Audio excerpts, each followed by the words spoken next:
কোমল হৃদয়ের কিংবা ভালো মানুষগুলোর জীবনে সঙ্গী কখনো বন্ধু, দ্বিতীয় সত্তা কিংবা অর্ধাঙ্গ অর্ধাঙ্গিনী হয়ে আসে না, আসে শাসক হয়ে।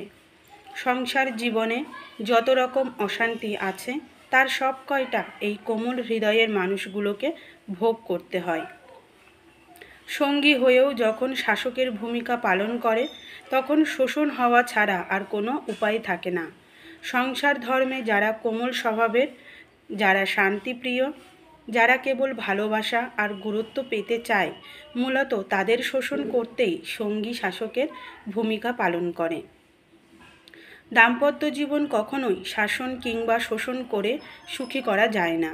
সঙ্গীর প্রতি যারা নমনীয় হতে পারে না, যারা সহমর্মিতা দেখাতে পারে না, তারা সংসারে অশান্তি সৃষ্টি করে সঙ্গীকে মানসিক যন্ত্রণা দিতে পারে ঠিকই, তবে সঙ্গীর ভালোবাসা অর্জন করতে পারে না। পৃথিবীতে যারাই সংসার ধর্মে কেবলই শাসকের ভূমিকা পালন করে তারা মূলত সংসারটাকে নরকে পরিণত করে। তারা সঙ্গীকে মানসিক যন্ত্রণা ছাড়া আর কিচ্ছু দিতে পারে না।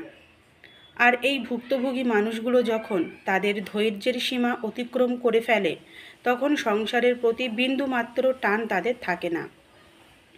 সংসার বিমুখ হয়ে তারা নিজের জীবনের স্বাদটাই হারিয়ে ফেলে। এত কিছু সহ্য করেও যে মানুষটা দিব্যি আপনার সংসার করে যাচ্ছে সেই মানুষটাকে বুঝতে না পারলে আপনার মতো হতভাগা আর কে আছে? এমন ভালো মনের মানুষকে মানুষ যন্ত্রণা দিয়ে আপনি পৈশাচিক আনন্দ পাবেন ঠিকই, তবে সে একবার আপনার থেকে মুখ ফিরিয়ে নিলে আপনি নিশ্চিতভাবে হেরে যাবেন।